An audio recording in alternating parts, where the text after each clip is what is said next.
बंधुगण नमस्कार। मु प्रोफेसर रवींद्रनाथ पति एस्ट्रोलॉजर एवं वास्तुविद।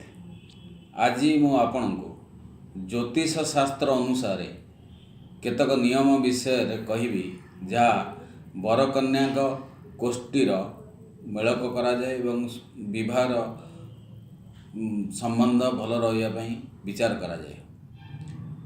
आजिकल बहुत लव मैरिज होची एवं मैरिज पर तांकर विवाह विच्छेद होची।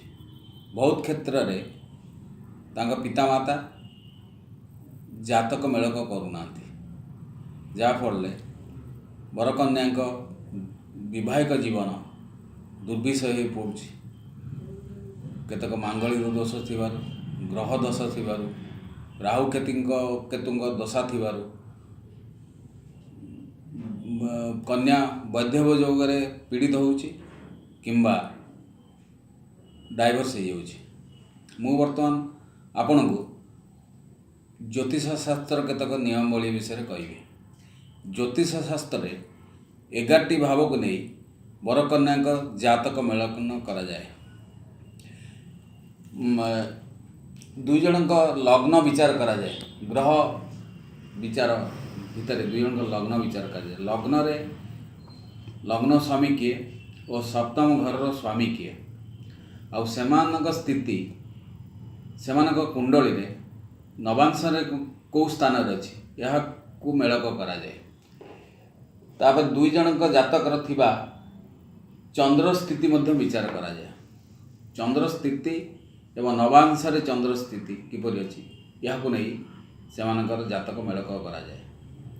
तृतीय रे दुई जनक जातक रे थिबा सप्तम घरे शिवा राशि एवं राशि स्वामी का स्थिति देखा जाए एवं सही जातक रे नवांश रे यही ग्रहर स्थिति कौटी से विचार करा जाए। बरकन्या जातक मेलक करा जाए।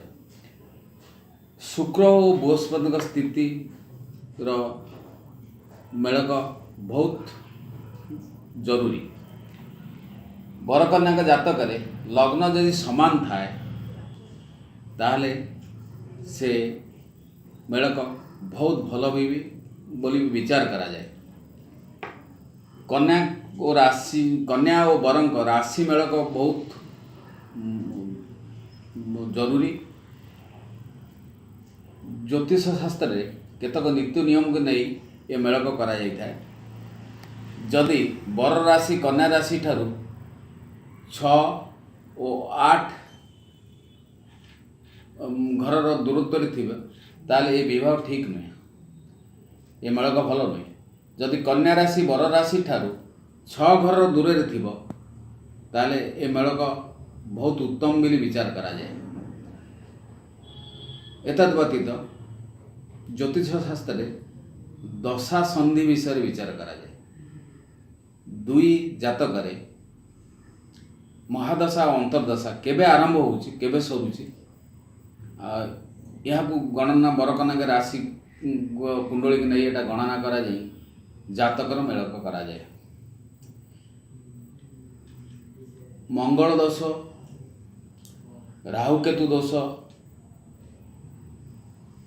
को नहीं मध्य मेलक करा जिवार विधि रही।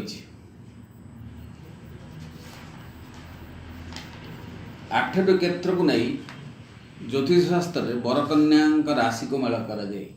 ये 8टी क्षेत्र है वर्णकूट, वैश्यकूट, ताराकूट, जोनिकूट, राशिकूट, गणकूट, नाड़ीकूट और भुक्त। ए संबंध में मु आपको किसी सम्यक धारणा देवी। एतद् भिन्न जातकर नवांशर मेलक बहुत जरूरी, जाफल आम देखू तांकर दाम्पत्य जीवन सुख स्वास्थ्य एवं समृद्धि सहित केमती सीमार बिताइबे। बरकन्या जातक मांगलिक दोष थिले विवाह डेरी हुए। ये विवाह पर मध्य विच्छेद हुए।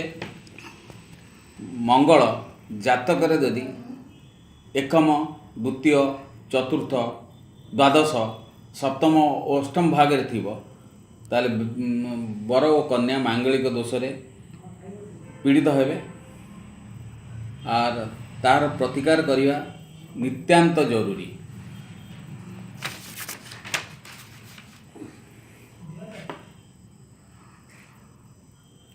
ज्योतिष शास्त्र रे स्वास्थ्य और समृद्धिकारक ग्रह बर कन्या विचार करा जाए। केउं को ग्रह स्वास्थ्य और समृद्धिकारक एवं तांकर स्थिति जातक रे केउं घरे अछि एवं नवांश घरे किपरि से अछि। गणगणना जातक रे गोटे मूल अंग। साधारणतः ज्योतिष शास्त्र रे देवगण मनुष्यगण और राक्षसगण को नहीं विचार करा जाए। बर और कन्या देवता ही पारंती, राक्षस ही पारंती एवं मनुष्य ही पारंती।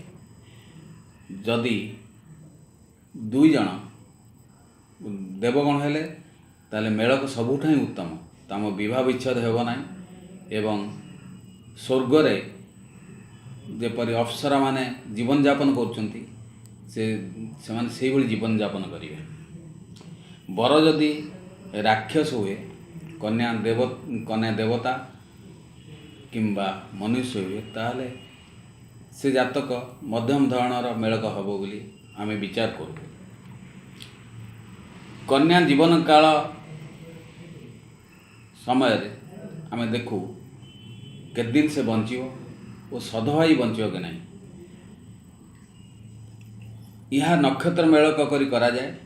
जदि से सधवाई बंचियो स्वामी पूर्वरु तार मृत्यु हो आमे जातक रे या को नौ भल मेलक बोली आमे विचार करू।